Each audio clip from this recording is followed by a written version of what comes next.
Well, this is a dry run for doing the cooking show. So the beans and peas curry is simmering away here. But I will kick it off with the ingredients and everything else. One thing I did forget in the ingredients was 2 chopped up tomatoes. So make sure you include those in your ingredients. Sorry about that, but it's my first one. So I'm allowed to make mistakes, and hopefully this will get better over time. Just like my radio show. Thanks for watching. I'm going to place it up in a minute as well. Okay, hi everybody. So this is the test to see if I can do this. I'm going to cook green beans and peas curry. So for the ingredients, we have a teaspoon of freshly grated ginger. It's about 1 inch of ginger. We've got 3 green chilies, half a teaspoon of cumin seeds. We've got 2 tablespoons of ghee, which is, you can use 2 tablespoons of oil as well. Some hing, just a pinch of it. And then we've got a cup and a half of green beans, 1 cup of peas, 1 teaspoon of coriander powder, 2 tablespoons of chopped ginger. And then for the dry spices, we have a 1/4 teaspoon of turmeric, 1/4 teaspoon of red chilies, half a teaspoon of salt, and this is amchur, which is mango powder, half a teaspoon of that, and then at the end of it, half a teaspoon of garam masala. So to get going, we'll turn the heat on. Sort of medium is what you want, and then drop in your ghee and let it melt. So while the ghee is melting, just let it sort of move around a bit, make sure you coat the pan. Hing is, I don't know the American or the English word for it is, I think it's asafoetida. Yeah, asafoetida powder. Basically it sort of just takes a little bit of the flavour down and gives it a nice good flavour around it. So as you can see, the ghee is melting. I'm going to use a wooden spoon actually. So here we go. So let the ghee melt. And as I said, if you don't have ghee, you can use 2 tablespoons of oil. It'll do the same thing.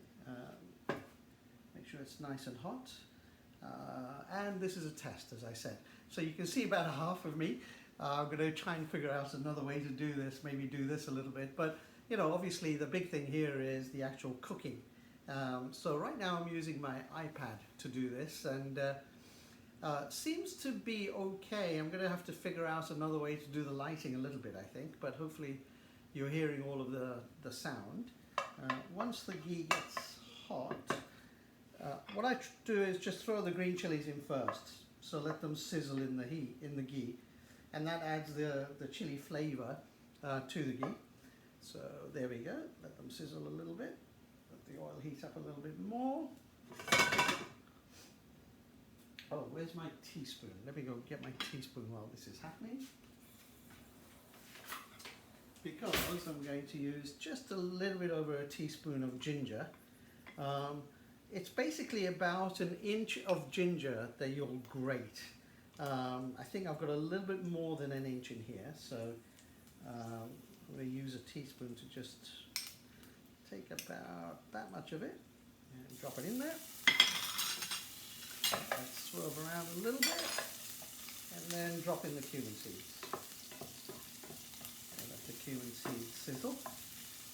So that sort of gives the ghee the mixture of the chilies, the nuttiness of the cumin seeds, and a lovely ginger flavour to it. Right, now this is 2½ tomatoes. Drop them in.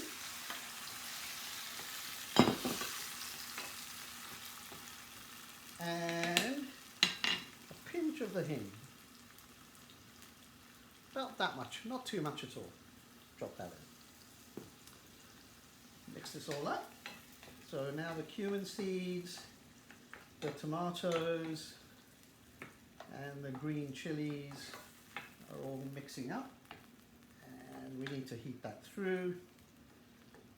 This will take a little bit, I would say about 3 or 4 minutes, maybe 5, so I'll pause the video now until we're ready to go to the next step. Right, it's been about 5 minutes for the tomatoes. As you can see, they're nice and smashed in together. They're very soft. You can see the oil sort of separating from the tomatoes. That's what you want. And oh, by the way, before when I put the chilies in, if you want it less spicy, use 2 chilies or even 1 chili to start with. Now that this has been going for about 5 minutes, we're going to put our ground spices in next. So the coriander, ground coriander, as I said, one teaspoon of coriander, the turmeric, half a teaspoon of the red chili powder, and half a teaspoon of the mango powder. We'll leave the garam masala, which is on this plate, for last. And as this is a test, you can see the plate's not working well, so I'm going to have to use some little bowls or something. Mix that in, the salt, the turmeric and the chili powder. And once that's all mixed together, which I'm just about done, you know, part of making a curry is you have to mix a lot. And if you get some on the counter like I've just done, make sure you wipe it up because the turmeric can stain. So turn the temperature down to sort of a low, medium low. And then, now that we've mixed the tomatoes, the turmeric, the chili powder, the mango powder, and the coriander into a nice paste, you can see the color changing. You'd add your green beans and mix them up. Make sure you mix.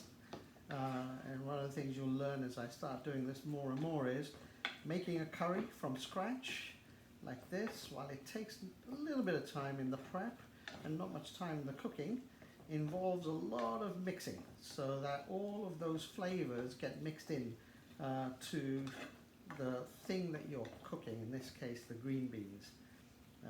So now that we've mixed the green beans up with the paste and all the flavors, we are going to add a little bit of water. I would say, as I grab a cup, just probably about a quarter cup of water, pour that in, and then we're going to cover and let this simmer for about 25 minutes, and then we'll add the peas and the garam masala at the end, and then the coriander, the chopped cilantro. Right, so the beans have been cooking for about 20 minutes. I covered them up and they're simmering in the pot, as you can see. And you know, the flavors are going to be soaking through. And now what we're going to do is add the peas and mix those up. So you can use, I use frozen peas primarily.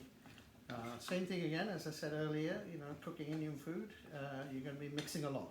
So same process here, mix and mix and mix, mix away,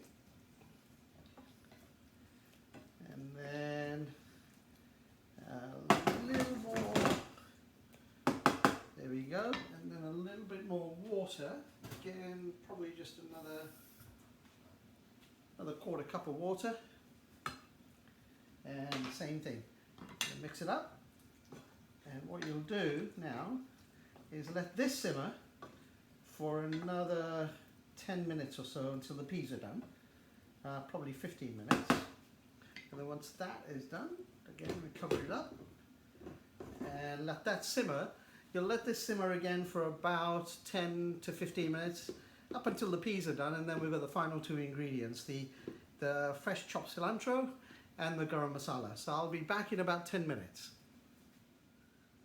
Okay, so it's been about 10 minutes since I put the peas in, and as you can see, we've got a lovely mixture of beans and peas mixed with the tomatoes and everything else. And what I'm going to do is put in the last set of ingredients, mix them in, and then this will be ready to eat. So first thing is the garam masala.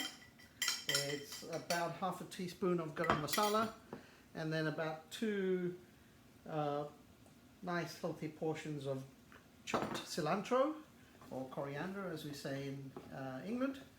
Again, as goes with everything else I said before, mix and mix well. You want all the ingredients to mix really well and let the flavors all get mingled together to make it a really delicious dish. So now that the garam masala and the cilantro has been all mixed together, basically you can put a little bit more on there for show if you wish. There you go. And there you have it. Beans, peas, veggie curry dish cooked. Total cooking time is about 40 minutes from the time you heat the ghee to the time you're ready to serve it. I'm just going to close this up a little bit, let it simmer just a little bit more, and then enjoy it with some fresh chapatis, or you can use a naan bread, or just have it with a little bit of rice. Hope you enjoy it. And here we go. Bit of green beans and peas curry with 3 fresh chapatis, a yummy vegetarian, delicious, healthy dinner. Enjoy the curry.